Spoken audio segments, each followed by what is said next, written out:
Blog Show. Blog Show. Welcome to the Blog Show, the 10 minutes every week where we put our t-shirts on and emerge from the sports blogging underground. I am Jamie Mottram from MrIrrelevant.com, and as always, I'm joined by Dan Steinberg from Washington Post's DC Sports Blog. And I am clean-shaven this week, Jamie. I had promised that I would have a Unity stash when I shaved off my It was getting a little beard, too sexy in here.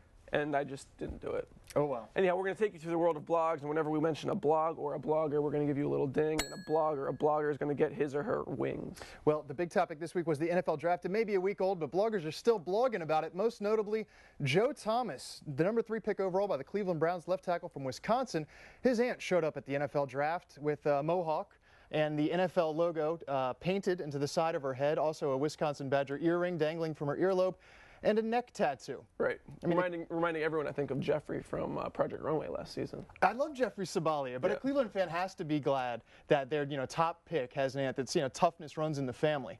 Probably not so glad when they saw the pics that showed up on KissingSusieColbert.net of Brady Quinn touching the man parts from some of his friends, I guess college friends, I don't know. They were just saying hello, I mean, boys will be boys. Yeah, that's something that would go on in the dog pound, right? I guess so. And we should say that we got the Joe Thomas and neck tat pit from Hardaway Hates Pittsburgh. That's true. Whew, that was a lot of words right there. All right, and this was the week of the NFL draft, and we finally figured out in the hierarchy of sports fans, JoeSportsFan.com noted that at the very top, above all the season ticket holders and all the sports geeks out there on the inner tubes, that the NFL draft fan is number 1. If you're willing to endure the entire draft, then you, sir, are at the top of the sports fan hierarchy. Yeah, and I will point out that a great number of people actually did that on television, at least. I think 5 million people watched the coverage, which was more than ABC got in its entire primetime lineup that night. And I think it's fitting that that the fan in question was an Eagles fan. I mean, Sure. They're all blowhards in Philadelphia. Sure, although, let's be honest, what did you do during the draft, Jamie? I met up with a bunch of bloggers at a sports bar. Right. Very cool. Yeah. And only, draftnicks would know this next guy. Draftnicks and readers of WithLeather.com. The Bills took a safety from Wyoming, John Windling, who with the 3-step head start can hurdle 66 inches, which is just plain inhuman. And, I kind of wish, personally, that the Redskins, I know the Redskins have a lot of safeties, but I kind of wish that the Redskins might have taken him. You know why? Why is that? So he could have, jumped over the head of Daniel Snyder. I thought you said you didn't have any jokes tonight. It's not really a joke. Well, yeah, I guess not. It's true. 66 inches. Yeah, That's 5'6". I think he could have made it Yeah, over the top very of him. well. Yeah. All right, well, this was a commercial that the NFL Network aired leading up to the draft that may have been lost in time, especially to you Time Warner cable subscribers out there who don't have the NFL Network. It's Will Ferrell with USC guard Ryan Khalil via Chicks Dig the Long Ball. Check it out. Hot swim technique. Swim technique. You protected it. I want that Twinkie so bad. I want that Twinkie. I'll go low. I'll go low on you.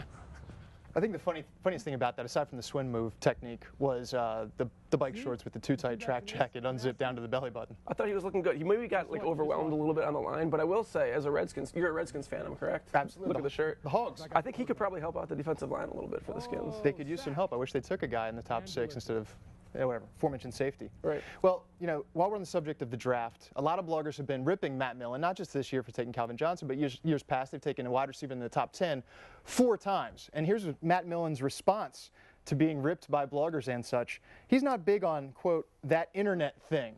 We found that out via Fan House, and it sounded funny, an executive of running an NFL team saying that internet thing. But it's not that bad in light of what other coaches have said. A lot of football coaches seem to be kind of unfamiliar or confused or scared even of the internet and all of its various names. For example, Bobby Bowden, I think this fall, when he was talking about his son Jeff, some of the rumors that might have been surrounding him, he said, you listened to eBay and email and all that junk, and you all kept writing about it, et cetera, et cetera. eBay will get you fired. Blaming eBay for his son's troubles. Well, Bobby Bowden is, grandfatherly age. My grandmother's never, heard of the eBays. Right. But she also doesn't run a major Division I college football program. Love you, Grandma. Another head coach at Florida Atlantic, Howard Schnellenberger, said Miami's Larry Coker was a victim of, quote, glops or gloops or whatever it is. Yeah, and that was via Fan House's Brian Cook. Yes, it was. I think that's a great quote. I really think that blogs should be called Glops and Gloops from now on. This is the Glops and Gloops show. But I will say, personally, my blog is called the DC Sports Blog, and that Thank you. And that actually Big came day. from Ralph Friedgen, the coach of the Maryland football team. I used to cover Maryland, and when I told him that I was leaving to do a blog, he said, you know, Dan, I don't even know what a bog is. Showing you the utmost respect. Yeah, but then once I found out that the Schnellenberger Glops and Gloops quote, I really wish that I'd named mine the DC Sports Glop or DC Sports Gloop. Well, the Gloppers and the Gloopers are crazy about Baron Davis and the Golden State Warriors. They are the team and the player in the team of the fan, of the people, and of the Gloppers and the Gloopers. Right. I mean, most notably Baron Davis. When you show up at the arena, as we saw in the basketballjones.net, wearing a fedora, much like this one, with bullets stuck in the band, Right. you're ready to play, my friend. Right, and the bullets presumably came from teammate Steven Jackson.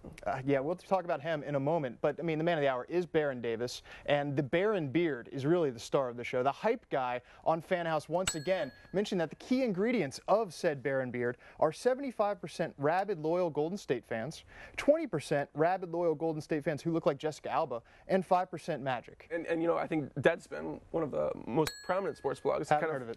came out with his own opinion that this performance by the Baron beard is probably the best playoff performance by an NBA beard since Walt Frazier's beard in '73. The Clyde, he is a fashion icon. He's a Right. fashionist Yeah. of the 70s. Right. Well, Steven Jackson, teammate of Baron Davis, despite his past transgressions, has proven himself to be awesome in this postseason, most notably in dealing with Charles Barkley on TNT's Inside the NBA. The two had a back and forth this week leading up to this clip. I did some investigating, and I figured out who's in this top 5.